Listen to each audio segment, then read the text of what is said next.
Rabbi shrah li sadri wa yassir li amri wahlul 'uqdatam min lisani yafqahu qawli bi jahi nabi wa ali amma ba'd. Ikhwan al-a'izza rahimakumullah. Wabil khusus para asatid, para habaib, akhina al-fadil al-karim Al-Habib Zaid bin Adnan bin Syihab, Al-Habib Umar Fatak, Al-Ustaz Abdul Khaliq, Ustaz Ubadah, Ustaz siapa namanya, Bahri Al-Ma'ruf di Taibuk. Alhamdulillah, mudah-mudahan kehadiran antum semua menambah keberkahan dari apa yang kita baca. Sebagaimana sebelumnya ana sampaikan bahwa status ana di sini tidak mengajar, hanya kita sama-sama mudzakarah membaca salah satu di antara karya Al-Imam Abu Hamid Muhammad Al-Ghazali, yang ini sekaligus ana jadikan sebagai kitab untuk murajaah atau mutalaah. Kitab ini memang tidak dipelajari di pondok pesantren secara kurikulum, tapi ini juga kitab tidak asing di dunia pesantren. Nah, ini bagian di antara kitab yang di dalamnya kandungan tarbiyah, walaupun tarbiyah yang ditulis atau yang dikandung di sini lebih kepada tarbiyatun nafas, lebih kepada kepribadian, kejiwaan daripada kita semua. Maka oleh karena itu mudah-mudahan ini menjadi bagian daripada guru untuk kita semua, agar sedikit demi sedikit kita bisa mengambil daripada hikmah atau faedahnya. Amin ya rabbal alamin. Baik ikhwan yang dirahmati Allah Subhanahu wa taala, kita kemarin sudah memasuki bab yang kedua terkait dengan fil khauf minallahi taala aidan.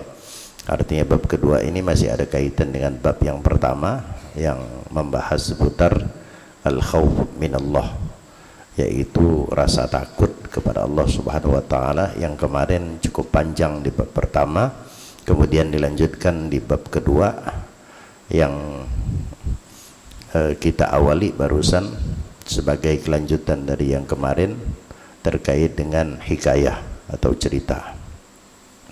Maka untuk cerita-cerita ini secara singkat saja, semampu al-faqir untuk kita terjemahkan agar kita mendapatkan daripada hikmahnya.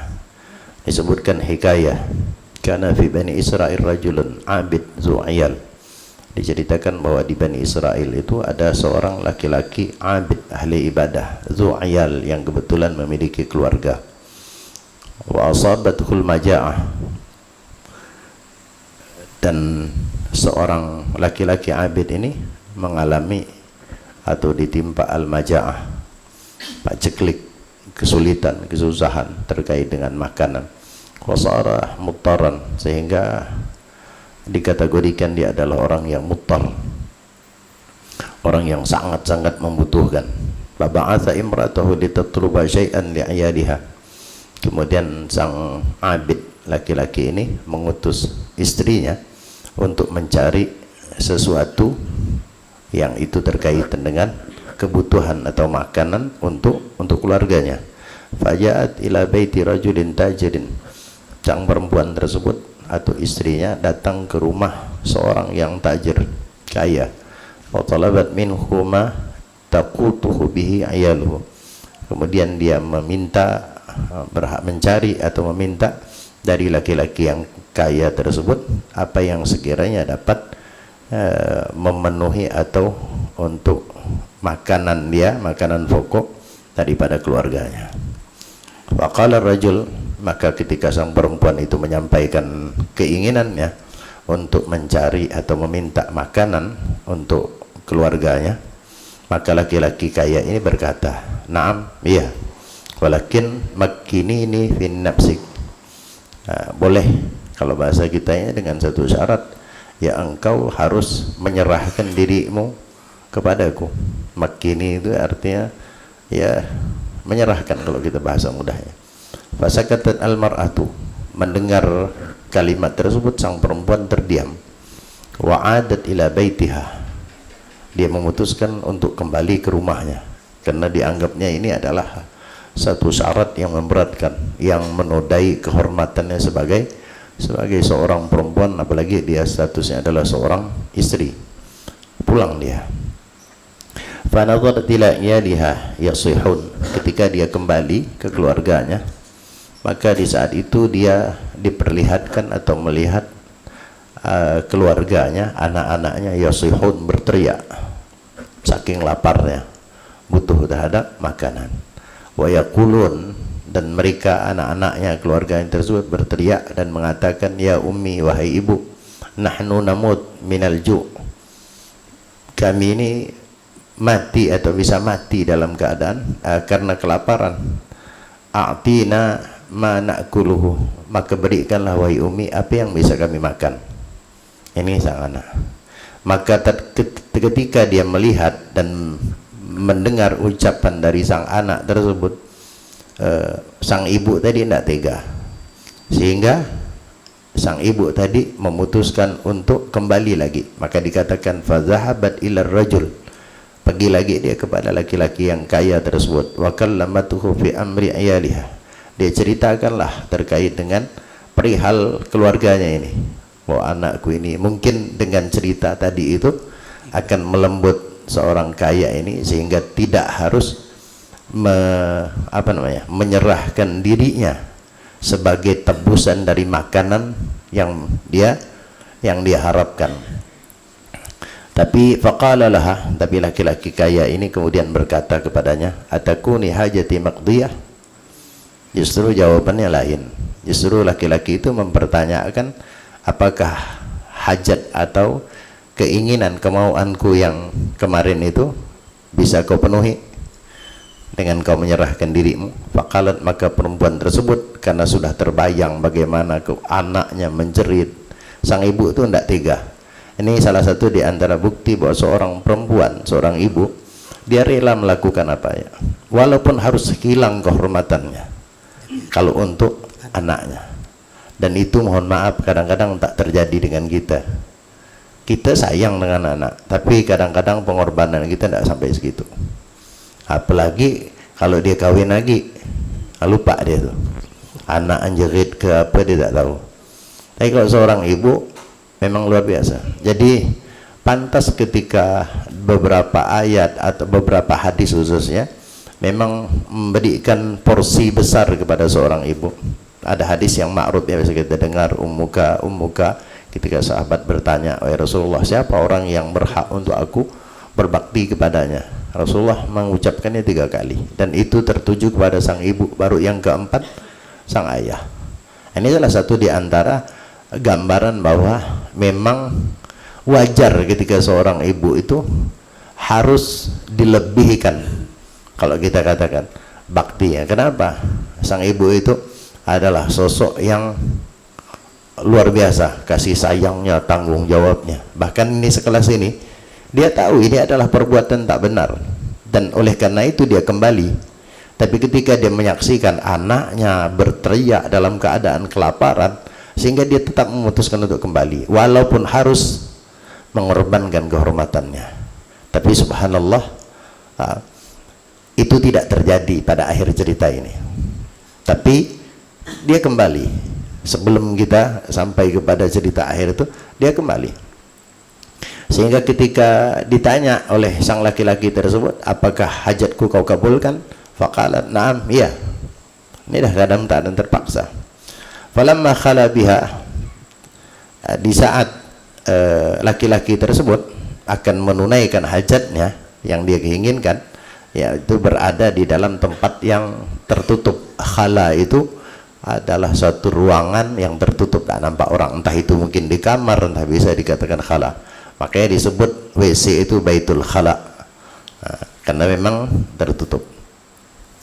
Khala biha irta'adat mafasiluha, di saat berada di tempat yang tertutup tersebut, sang perempuan ini tiba-tiba irta'adat, gemetar. Mafasiluha itu gambaran dari gemetar, karena gemetar itu biasanya, mafasil itu gitu lama lebih kepada apa, bagian ini badan bagian daripada samping. Biasanya orang gemetar gitu.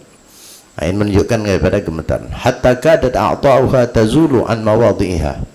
Sampai-sampai saking kuatnya gemetar yang dialami oleh seorang perempuan tadi, karena memang harus mengorbankan kehormatan. Di sisi lain dia kemudian punya tanggung jawab besar terhadap anak-anaknya, sampai dikatakan hatta kadat a'dha'uha tazulu an mawdhi'iha, sampai kayak model orang lepas, persendiannya model lepas gitu. Nah, kadat itu hampir lepas gitu gambaran. Qala laha, ketika laki-laki ini melihat kok perempuan ini agak aneh, tadi sehat-sehat, ketika kemudian sampai di dalam ruang ini kok gemetar, dan gemetar macam orang kesurupan, tidak wajar mungkin dilihatnya, sehingga dia tanya, wah, malaki, ada apa denganmu, kok begini? Faqala laha malaki, faqalat, maka sang perempuan itu menjawab, inni akhafullah, aku takut kepada Allah. Artinya dia ingin mengabarkan bahwa aku gemetar ini bukan karena ini, tapi karena takut kepada Allah, karena aku akan melakukan sesuatu hal yang besar, dosa besar. Faqala ar-rajul, ketika sang perempuan mengatakan aku takut kepada Allah, laki-laki ini berkata, innaki takhafina Allah ta'ala ma'a ma bika minan faqr. Engkau ini takut kepada Allah padahal kau ini miskin. Fa ana ahaqqu bil khawf minki. Seharusnya aku yang lebih takut. Kau ini miskin. Kenapa orang miskin umumnya tak takut? Karena orang miskin rata-rata nekat. Dahlah sakit gitu, dahlah sekalian lajak kan. Ini kalimatnya seperti ini. Intinya aneh, karena jarang dilihatnya ada orang yang ditimpa kefakiran kemudian kuat ibadahnya, jarang. Karena rata-rata itu begitu, apalagi takut. Karena biasanya orang yang fakir dikatakan seringkali untuk memenuhi daripada kebutuhannya dia dah tidak peduli halal haram, sehingga rasa takut tidak ada. Ini aneh nih. Kau ini miskin tapi takut luar biasa. Aku ni kaya, seharusnya aku yang punya takut. Itu dikatakan lagi. Wamtana'a anha. Ternyata sang laki-laki tersebut mengambil pelajaran besar dari ucapan sang perempuan tadi dengan keadaan yang dilihatnya. Wamtana'a anha, sehingga dia urungkan niatnya untuk melakukan hal yang tak baik dengan perempuan tadi. Wa qadha hajataha, dan tapi tetap dia penuhi kebutuhan sang perempuan, tapi tak melakukan apa-apa karena dia tadi takut tadi. Wansarafat bi ni'mah katsirah ila auladiha. Sang perempuan itu pergi dengan membawa kenikmatan yang banyak untuk anak-anaknya. Fa farihu, anak-anaknya pun senang karena dapat makanan. Fa auhallahu ila Musa alaihi salam. Pada saat itu Allah wahyukan kepada Nabi Allah Musa. Untuk apa? Untuk Nabi Musa mengatakan kepada seorang laki-laki kaya yang tadi niatnya tidak baik, daripada akhirnya sadar. Apa kata Allah? Berpesan kepada Nabi Musa, al-qul li fulan, wahai Musa, tolong katakan kepada fulan bin fulan, yaitu laki-laki tadi, anni qad ghafartu dzunubah, aku telah ampunkan dosanya. Bukan dosa yang dia akan lakukan itu yang tidak jadi, tapi dosa-dosanya diampunkan. Karena kalimatnya zunubah, bukan zambun, tapi dosa-dosanya diampuni Allah.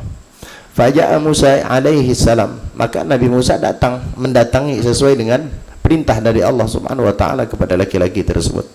Faqala, Nabi Musa pun berkata, la'allaki qad fa'alti khair, la'allaka qad fa'alta khairan bainaka wa bainallah. Kata Nabi Musa, kau ini mungkin melakukan sesuatu yang baik antara engkau dengan Allah. Istilahnya ngapa pula?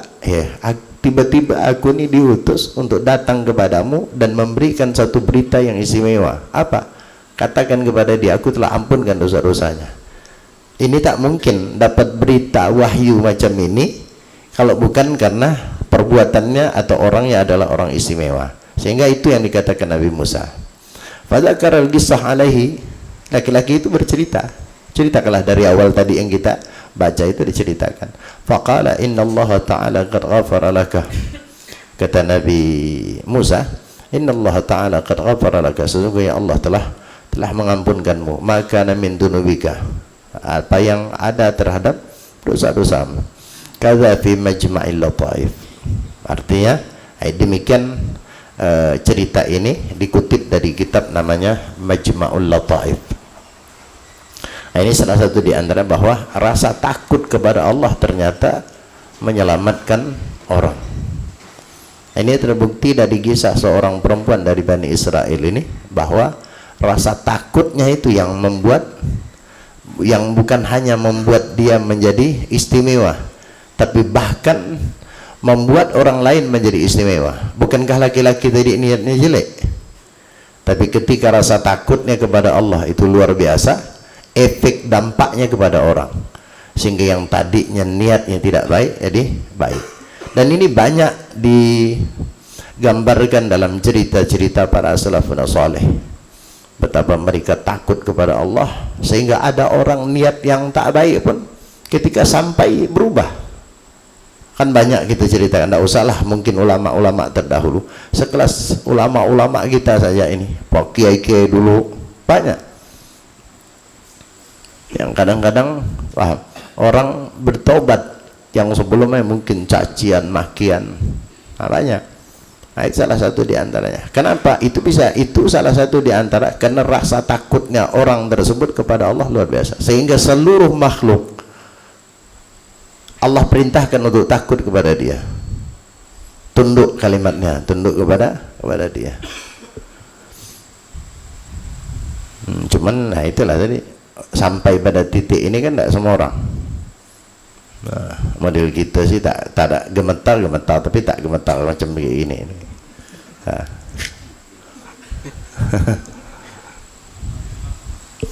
Nolak, tapi nolak itu tidak ikhlas. Nah, kayak tak mau tapi mau gitu, kan lain. Nah, ini masya Allah, nah, ini luar biasa rasa takut. Kemudian selanjutnya mana tadi itu?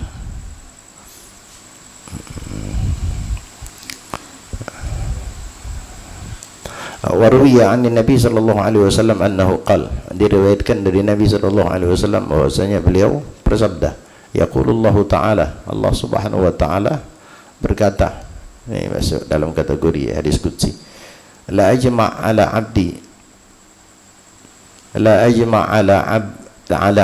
khaufaini, kata Allah, aku tidak akan mengumpulkan terhadap hambaku dua rasa takut. Wala amnaini, juga aku tidak mengumpulkan dalam diri seorang hamba itu dua rasa aman, dua rasa takut, dua rasa aman.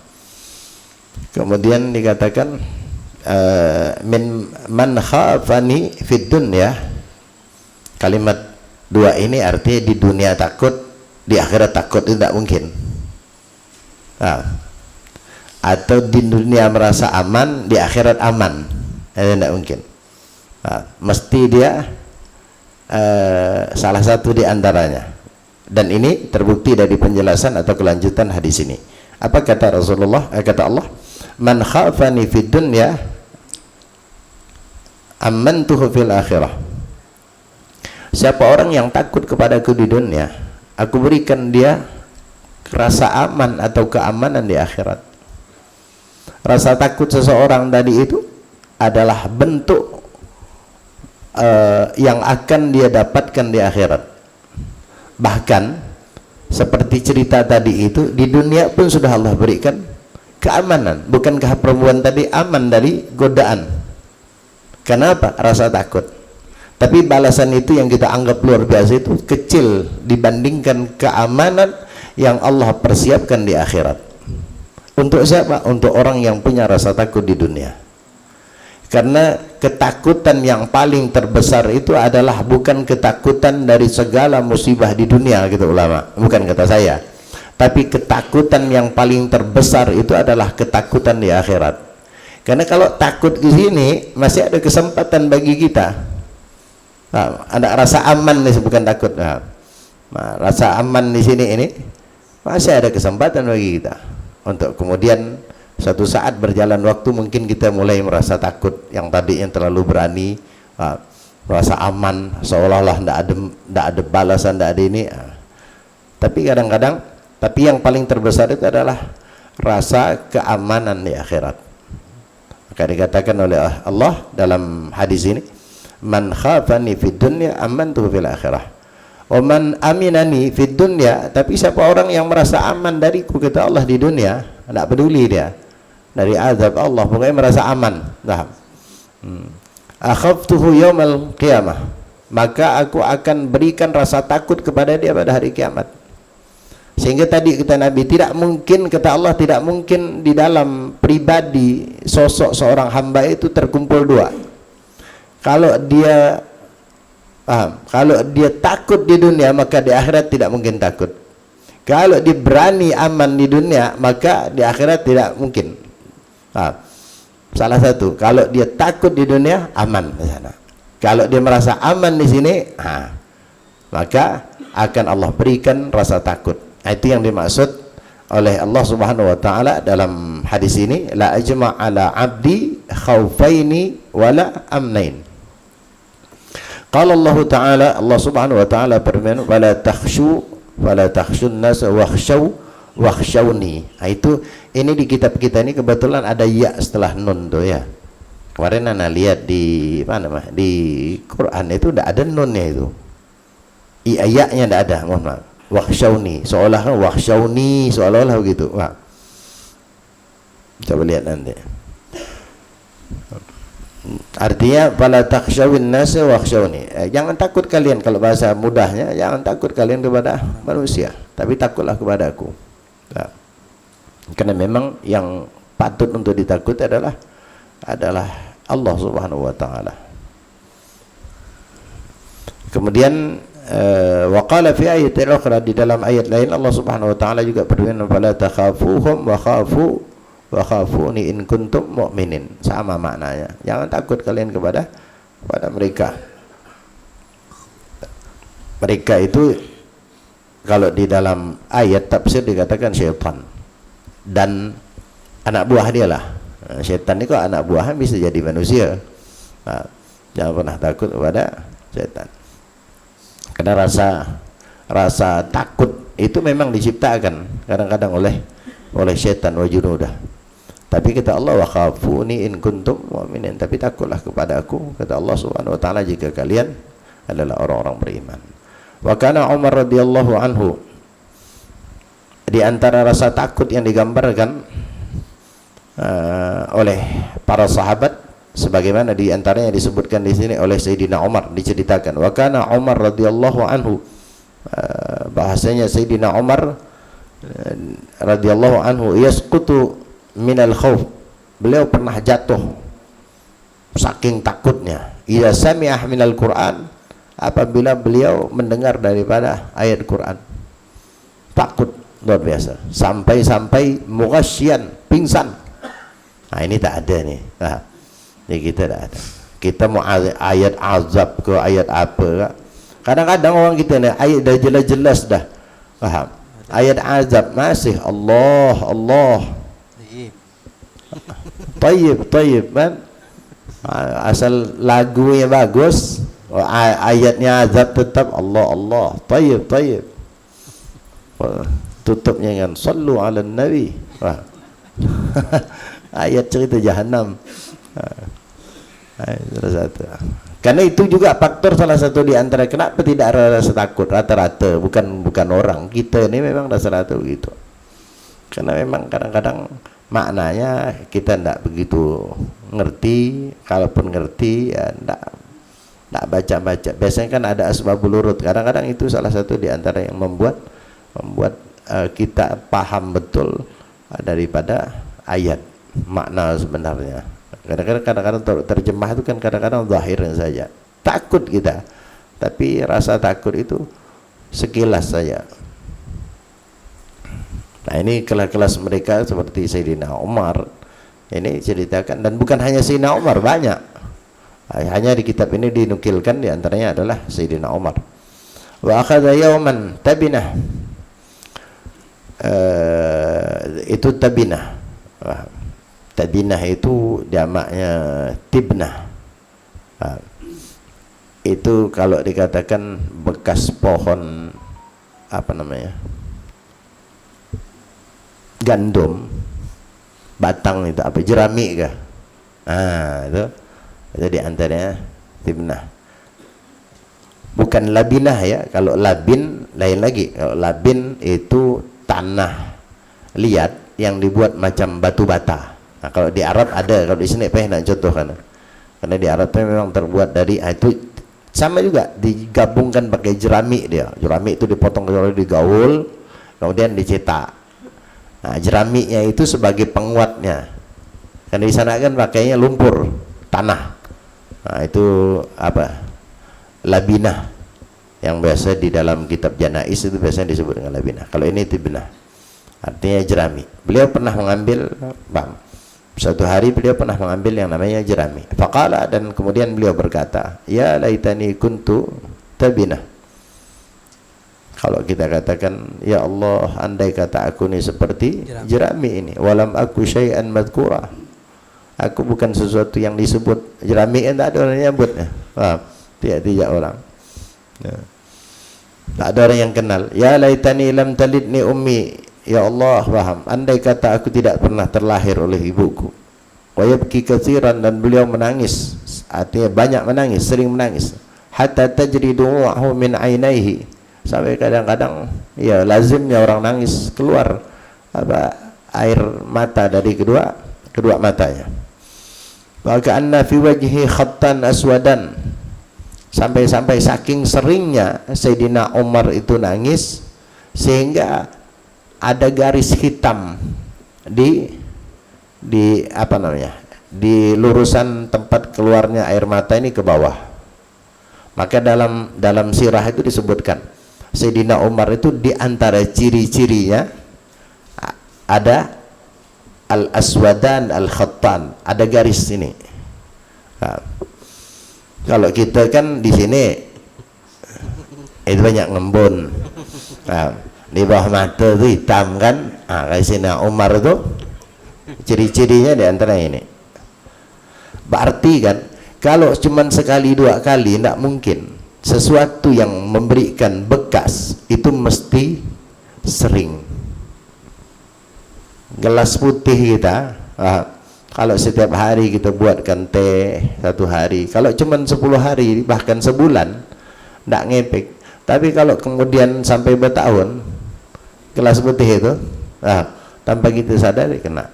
Berarti kan itu terlalu sering, sehingga Sayyidina Umar itu digambarkan di antara ciri-cirinya beliau punya semacam parit gitu, warna hitam, agak kehitam-hitaman, bukan warna hitam. Itu karena seringnya beliau menangis, sebagaimana di sini digambarkan aswah dan minad dumu, daripada air mata. Wa qala sallallahu alaihi wasallam, itu Sayyidina Umar. Padahal Sayyidina Umar garang, Sayyidina Umar tegas. Tapi ketika berkaitan dengan Allah Subhanahu wa taala, rasa takutnya seperti orang tidak punya keberanian. Karena rata-rata kan yang nangis ini biasanya orang-orang yang tak ada keberanian. Orang yang biasanya preman jarang nangis. Preman nangis itu turun derajatnya, apalagi kalau dia nangisnya di pasar. Rendah langsung, walau dia gagah, kan? Nah, Sayyidina Umar nih, kan orang gagah, disegani, ditakuti. Tidak usah kan manusia, saya pernah jadi setan ya kan takut. Sekelas setan ya takut. Tapi pada saat dalam keadaan seperti ini, maka hilang kegagahannya, hilang kesan Sayyidina Umarnya. Memang begitu emang. Pada Allah. Dengan orang tidak takut ya, tapi dengan Allah macam orang ya memang begitu, memang seharusnya. Dan ini digambarkan oleh sahabat Sayyidina Umar. Wa qala sallallahu alaihi wasallam la yalijun nara man baka khasyyatallah. Dikatakan dalam sebuah hadis, la yalijun nar, tidak akan masuk dalam neraka. Walaja yaliju, itu masuk. Kalau di fikih ada di antara antum kalau bab-bab gitu tuh langsung hafal. Aulaja yuliju ilajan. Nah, ini walaja masuk kan. La yalijun nara. Hafal sahabat insyaallah. Bab masuk ya nih. La yalijun nara, tidak akan masuk ke dalam neraka man baka khasyatullah. Tidak akan masuk neraka orang yang menangis karena takut kepada Allah. Hatta ya'udal laban min ad-dari', sehingga kembalinya susu ke tempat keluarnya. Sapi kalau kita merah kan ada ujungnya, tempat keluarnya. Nah, susu itu tak mungkin balik ke sini. Ini kalimat sebagai kiasan bahwa untuk memastikan tidak akan pernah, kecuali kalau susu itu masuk lagi. Nah, tak mungkin kan. Nah, itu gambaran saja, sehingga tidak harus dimaknakan. Artinya bahwa Rasulullah ingin menyampaikan bahwa orang yang takut kepada Allah tidak akan masuk neraka. Adapun kalimat hatta ya'udal laban ila dhari, itu sering tuh, beberapa hadis Nabi ada mengucapkan kalimat itu. Artinya sesuatu yang mustahil, menunjukkan penguatan bahwa tidak akan. Wa fi daqaiqil akhbar, diceritakan juga di dalam kitab Daqaiqul Akhbar. Ini kitab Daqaiqul Akhbar ini ma'ruf, memang terkait dengan cerita banyak. Yu'tabihi yaumal qiyamah, di antaranya disebutkan yu'tabihi yaumal qiyamah, akan didatangkan kelak nanti pada hari kiamat, fatarji sayi'atuhu, artinya orang yang akan didatangkan kepadanya, orang yang punya rasa takut kepada Allah, orang yang menangis karena Allah subhanahu wa ta'ala, kelak nanti akan didatangkan kepada dia, maka akan dikembalikan ke kejahatan-kejahatannya, fayu'maru bihi ilan nar. Artinya kelak nanti kita kan semua akan dikembalikan, akan ditampakkan semua apa yang kita lakukan. Nah, kelak nanti diceritakan pada hari kiamat, semuanya keburukan-keburukan, kesalahan kita akan diserahkan kepada kita. Ketika kesalahan yang dominan, maka Allah akan perintahkan malaikat untuk mengiring orang tersebut ke dalam neraka. Sampai dikatakan fa Umar bihi ilan nar fatakallama sya'rah.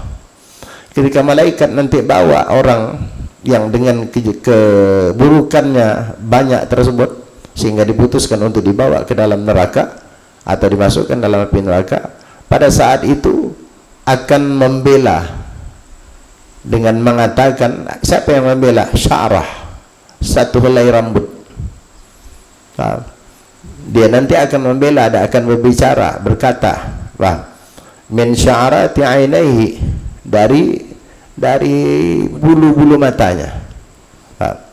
Wa taqulu, dan dia akan berkata, ya Rabb, Rasuluka Muhammad sallallahu alaihi wasallam kata bulu mata itu, satu biji bulu mata itu akan berkata kepada Allah di hadapan Allah, ya Allah, utusanmu, yaitu kekasihmu Nabi Muhammad itu pernah berkata apa? Man baka min khasyatillah haramallahu tilkal ain 'alan nar. Siapa orang yang menangis karena takut kepada Allah, Allah haramkan mata itu untuk masuk ke dalam api neraka. Wa inni baka itu, dan aku sudah melakukan itu. Artinya aku, kata mata, sudah menangis, kata bulu mata tadi, min khasyatika, karena takut kepadamu. Ini artinya mata kita yang memberikan pembelaan di hadapan Allah, karena mata kita pernah menangis karena takut kepada Allah. Jadi ini sebagai pembuktian dari apa yang Allah katakan dalam Al-Quranul Karim. Nah, ada di sini ya, bahwa apa namanya, al-yawma Al-yawma nakhtimu ala afwahihim wa tukallimuna aydihim wa tashhadu arjuluhum. Jadi bukan hanya kaki, semua anggota badan kita akan memberikan kesaksian. Bahkan semua tempat-tempat yang pernah kita pakai untuk beribadah dalam satu riwayat dikatakan kelak nanti pun akan memberikan saksi.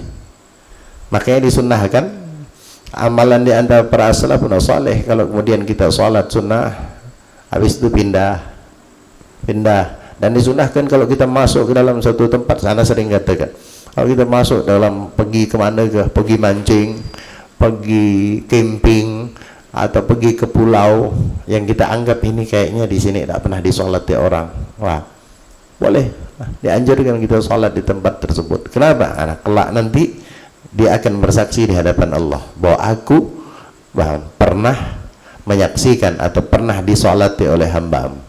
Sama, mata, bulu mata itu akan memberikan saksi sebagaimana diceritakan di sini, memberikan pembelaan di hadapan Allah. Dan ternyata pembelaan selembar daripada bulu mata yang mengatakan berdalih dengan bahwa Nabi Muhammad pernah mengatakan itu, dan aku telah mengalami itu, kata bulu mata. Kemudian pembelaannya diterima oleh Allah dengan cara Allah mengatakan fayaghfirullahu lahu, dan Allah ampunkan bagi yang punya bulu mata tersebut, artinya orang tadi. Wa yastakhlisuhu minan nar, dan Allah selamatkan, bebaskan dia daripada api neraka.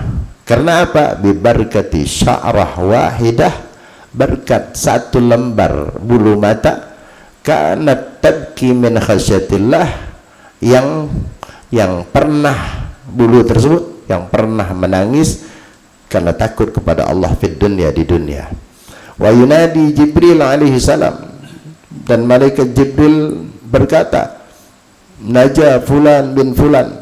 Yunadi itu lebih bukan berkata tapi berteriak kalau bahasa kita, mengumumkan, naja fulan bin fulan, kata malaikat Jibril, telah beruntung, telah berhasil fulan bin fulan bi sya'rah wahidah, karena satu apa namanya, satu biji daripada, satu lembar daripada bulu mata. Wa fi bidayatul hidayah, di dalam kitab Bidayatul Hidayah, ini kebetulan salah satu di antara kitab Imam Ghazali, ya, dikatakan atau disebutkan idza kana yaumul qiyamah, nanti kelak pada hari kiamat, ji'a bi jahannam, pada hari kiamat nanti akan didatangkan neraka jahannam. Fazafara zafrah, neraka jahanam itu akan apa namanya, akan memberikan apa, zafara itu kayak model nafakha, satu tiupan, memberikan tiupan, satu tiupan, apa, hembusan, menghembuskan nafas panjang. Iya, tidak usah dihapus, nanti orang anggap neraka itu lelah pula. Menghembuskan, nanti kalau bahasa kita hawa, neraka jahanam itu kan kesannya panas, sama dengan orang kalau pergi ke gunung nak meletus tuh, dekat-dekat di situ ada hawa panas nanti yang dikeluarkan, larpaga apa namanya itu, kan ada tuh. Gambarannya ya bukan neraka seperti itu, sudah jauh lebih dahsyat. Jadi nanti neraka akan menghembuskan satu hembusan, yang dengan satu hembusan tersebut fatajassau kulla ummatin ala rukabiha, membuat seluruh umat manusia akan berlutut atau duduk di atas lututnya, bahasa mudahnya berlutut lah, menekuk di atas lutut, kayak udah apa, semuanya akan bertekuk lutut. Kemudian kullu ummatin apa, tad'a ila kitabiha, apa namanya, mencari-cari ke apa namanya, memanggil, mencari-cari lah, mencari-cari pembelaan atau pertolongan apa dengan kitabnya. Semua orang sibuk, wah cuman kitab yang dimaksud adalah catatan kita kan pada saat itu nanti kita akan semua orang bingung, belum tahu. Fa idza atau an-nar sami'u laha taghayyudan. Tatkala mereka mendatangi daripada neraka yang tadi sudah digambarkan dengan satu hembusan dia saja membuat orang duduk bersimpuh. Fa idza atau an-nara, ketika mereka umat manusia ini datang atau mendatangi daripada neraka, sami'u laha, mereka akan mendengar dari neraka tersebut taghayyuban wa zafira, mereka akan mendengarkan gemuruh. Paham? Gemuruh daripada hembusan tadi. Tasma zafratuha, akan terdengar hembusannya min masirati 500 am. Hembusan neraka itu gemuruhnya itu terdengar dalam jarak 500 tahun. Ini bukan 500 tahun dunia, 500 tahun akhirat. Satu hari dunia apa dalam Al-Quran itu ada? 1000 tahun. Kasanatin al-yawm ya. Satu hari itu seperti 1000 tahun. 1000 tahun ya. Ini 500 tahun. Nggak usah dikalikan, bingung kita, paham? Pokoknya panjang lah gitu. Nanti ya kita ambil kalkulator. Wa kullu wahidin wa kullu wahidin hatta al-anbiya yaqul. Pada saat itu, di saat mendengar gemuruh daripada neraka, semuanya akan berkata, tak terkecuali para nabi pun akan berkomentar dengan keadaan tersebut. Apa? Nafsi, nafsi. Semuanya sendiri-sendiri. Kalimat nafsi, nafsi artinya tak ada lagi dah. Pokoknya mikirkan soang-soang lah. Tak ada. Teman, kawan ini dah tak ada. Semuanya kalau bahasa kita berhamburan tu lah. Ingin menyelamatkan. Saking takutnya dengar itu masih jauh nerakanya. Perjalanan 200 tahun nih. Itu sudah membuat orang gelagapan. Illa saffail anbiya, kecuali barisan daripada para nabi. Fa innahu yaqulu ummati ummati. Di sini kok. Illa saffaita. Fa innahu bukan illa safiyul anbiya. Bukan Safiyul anbiya itu gelar nabi. Semua tak terkecuali para nabi mengatakan nafsi nafsi. Soang-soang. Sendiri-sendiri. Kecuali sosok yang digelar dengan Safiyul anbiya, pemimpin para nabi, yaitu Nabi kita Nabi Muhammad SAW. Safiyul anbiya itu pilihan para nabi atau nabi pilihan. Fa innahu, karena sesungguhnya beliau yaqul, akan berkata ummati ummati. Nabi Adam mengatakan nafsi nafsi, Nabi Ibrahim, Nabi semuanya nafsi nafsi. Cuman satu, Nabi Muhammad mengatakan ummati ummati. Betul-betul kita ini cari. Wa takhruj minal jahim, wa takhruju minal jahim narun mithlul jibal. Pada saat yang sama akan keluar dari neraka jahanam tersebut api seperti gunung. Kayak orang punya ledakan atau bom, nanti kan ada api yang naik biasa bulat tuh. Digambarkan seperti itu.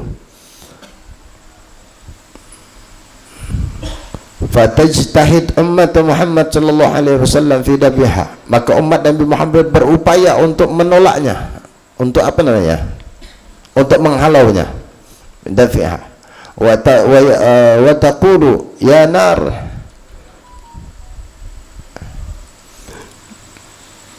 dan umat Muhammad berkata ya nar bihaqqil musallin, bihaqqil musaddiqin, wa bihaqqil khashiin, wa bihaqqis shaimin an tarji'i fala tarji'. Menyatakan kalau bahasa berkat orang-orang yang sholat, berkat orang-orang yang bersedekah, berkat orang-orang yang takut kepada Allah, berkat orang-orang yang berpuasa, antar dia kembalilah. Artinya jangan ngepul ke atas gini, panas, paham? Minta ngepul ya panas. Fala tarji, api tak kembali. Wa yunadi Jibril alaihi salam, api tersebut tetap, kalau bahasa kita ngepul, naik ke? Bukan. Sudah bertawasul kalau bahasa kitanya. Dengan siapa? Dengan orang ahli salat, dengan orang yang ahli sedekah, dengan orang yang khusyuk, dengan orang yang ahli puasa. Tapi tetap kemudian malaikat Jibril berteriak, "An-nar qad qusidat ummat Muhammad," bahwasanya neraka api telah menuju atau mengarah kepada umat Nabi Muhammad. Summa ya'ti biqadahin min ma', kemudian malaikat Jibril tersebut datang membawa ceret, bahasanya teko, kadah itu tempat bejana min ma'in, dari air. Fa yunawiluhu Rasulullah sallallahu alaihi wasallam, maka ceret kalau bahasa kita lah, atau tempat air tersebut yang dibawa oleh malaikat Jibril diambil, diraih oleh Nabi Muhammad sallallahu alaihi wasallam. Wa yaqul, malaikat Jibril berkata, "Ya Rasulullah, khudh hadzal," ambil air ini, ambil tempat air ini. Farasyahu 'alaiha, engkau cipratkan ke api yang keluar dari neraka jahanam tersebut. Fayarussuhu 'alaiha, kemudian Nabi pun menyipratkan air tersebut di atas neraka jahanam tersebut. Fatadfa'u fil hal, maka seketika mati air itu, baru dicipratkan, belum dituangkan. Ini bukan air yang hebat, ini yang nyipratkan hebat. Fa yaqulu sallallahu alaihi wasallam, maka Rasulullah sallallahu alaihi wasallam berkata, "Ma hadzal ma'?" Jibril, air apa nih? Air Zam-Zam ke kopi ke katom. Fa yaqulu Jibril alaihi salam, maka Jibril berkata, Jibril, "Hadza ma'u dumu'i usah ummatika alladhi bakau min khasyatillah." Wahai Rasulullah, kata malaikat Jibril, ini adalah air mata orang-orang ahli maksiat dari golongan umatmu yang mereka nangis karena takut kepada Allah. Ya, bukan ahli ibadah, tapi orang yang usah, yang menyesali kemaksiatannya, yang membuat dia takut dan menangis, keluar air mata. Bayangkan tuh, kalau air mata orang soleh, Sayyidina Umar takut mendengar ayat, bukan karena melakukan apa-apa. Sayyidina Umar nangis bukan karena maksiat, hanya karena rasa takutnya kepada Allah kuat. Dosa apa yang dilakukan Sayyidina Umar? Tapi yang dikatakan ini oleh malaikat Jibril itu adalah air mata daripada umatmu yang ahli maksiat, yang kemudian menangis karena takut kepada Allah. Nah, melakukan kemaksiatan, menyesali kemaksiatan, membuat dia takut, menangis, itu air matanya ditampung oleh malaikat. Fal'an amartu an u'ti kahu, sekarang aku diperintahkan, kata malaikat Jibril, untuk memberikan air mata tersebut daripada tangisan dari golongan umatmu yang ahli maksiat kemudian takut kepada Allah tersebut. Untuk apa? Litarusyahu alan nar, untuk kau cipratkan ke api tersebut. Fatadfa'un nar biidznillah ta'ala, maka matilah api neraka tersebut dengan izin Allah Subhanahu wa taala. Wa kana sallallahu alaihi wasallam yaqul, dan Rasul sallallahu alaihi wasallam bersabda, Allahumma rzuqni aynain tabkiyan min khasyatika qabla an yakuna dama'. Kemudian Rasulullah berdoa, Allahumma rzuqni, ya Allah anugerahkan kepadaku ainain, dua mata, tabkiyan, yang menangis, min khasyatillah, karena takut kepada Allah, qabla an yakuna damu, sebelum menjadi air mata. Itu sebenarnya untuk kiasan mata, karena mata saja paham, nangis, tapi nangis yang mengeluarkan daripada air mata. Anugerahkan aku ya Allah, anugerahkan kepadaku dua mata yang menangis karena Allah sebelum jadi air mata. Karena air mata tak mungkin ada kalau tak ada dua mata yang menangis. Anugerahkan ya Allah kepadaku dua mata. Dan itu Rasulullah yang minta. Padahal Rasulullah adalah orang yang mengalami, paham? Atau yang melakukan hal ini. Ainain tabkian min khasyatillah qabla yakun. Itu harapan atau doa Rasulullah. Doa ini bukan karena Rasulullah tak pernah mengalaminya, tapi doa ini sekaligus memberikan pengajaran kepada kita bahwa betapa besarnya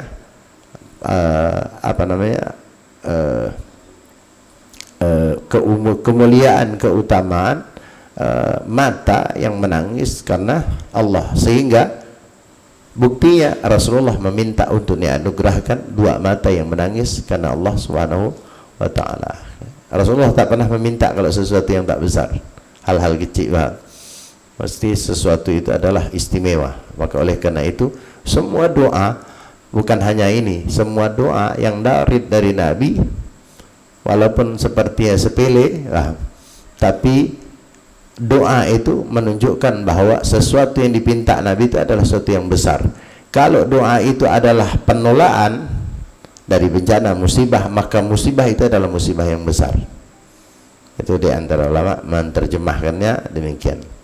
Maka seperti kalau ada doa, Allahumma inna na'udzubika minal jubni wal bukhul wa na'udzubika min ghalabati dain wa qahri rijal, kan? Seperti hal yang kecil. Ya Allah, jauhkan aku dari kegaharan daripada orang-orang. Karena memang kadang-kadang tanpa kita kayaknya kecil ya, dan jarang orang minta gitu. Kalau bahasa kita, ya Allah jangan sampai disergah orang, saya jatuh harkat martabatku, kan sebenarnya gitu. Wa qahri rijal itu penguasaan yang ini. Ada orang punya kuasa besar, kemudian sehingga meremehkan ente, menjatuhkan ente, menghinakan ente, dan itu bisa terjadi. Dan hari ini betapa banyak orang-orang mulia, soleh, dijatuhkan, dihinakan dengan cara apa? Macam-macam, dibuat kasus yang tak ada kasusnya. Kita menyaksikan itu. Dan itu salah satu di antara doa wa qahrir rijal, agar orang yang punya kuasa dan berniat buruk kepada kita, Allah jauhkan. Karena andai kata orang punya kuasa kemudian berniat buruk kepada dia punya kuasa, ente benar akan salah. Kenapa? Kekuasaan di atas segalanya. Dan Rasulullah minta untuk dijauhkan dari orang-orang yang semacam ini. Lah kita anggap doa ini dulu biasa, hari ini ditampakkan depan mata kita. Betapa orang saleh dihinakan, diseret, dipakaikan, pokoknya tidak layak lah. Cara bawanya tidak bawa, cara nangkapnya tidak layak, macam kayak koruptor ratusan triliun. Kan kita melihat sendiri. Apa yang membuat itu terjadi? Itu qahrir rijal, kekuasaan seseorang, minta dijauhkan. Dulu tidak pernah pikir kita. Hari ini Allah lihatkan untuk membuktikan bahwa permintaan Nabi Muhammad untuk dijauhkan dari hal itu berarti itu perkara yang bukan sepele, perkara besar. Yang tidak mampu kita berkata, nolongnya pun tidak mampu. Tidak usahkan kita nak nolong, kita nak posting ya kena blokir kita. Bawa posting belum ngomong tuh.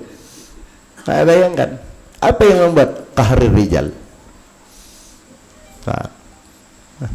Doa simple dari Nabi. Nah, samalah dengan doa ini. Ini menunjukkan bahwa dua mata yang menangis itu anugerah yang besar. Allah Subhanahu wa taala a'lam bissawab. Subhanakallahumma wa bihamdika asyhadu an la ilaha illa anta astaghfiruka wa atubu ilaik. Wassalamualaikum warahmatullahi wabarakatuh.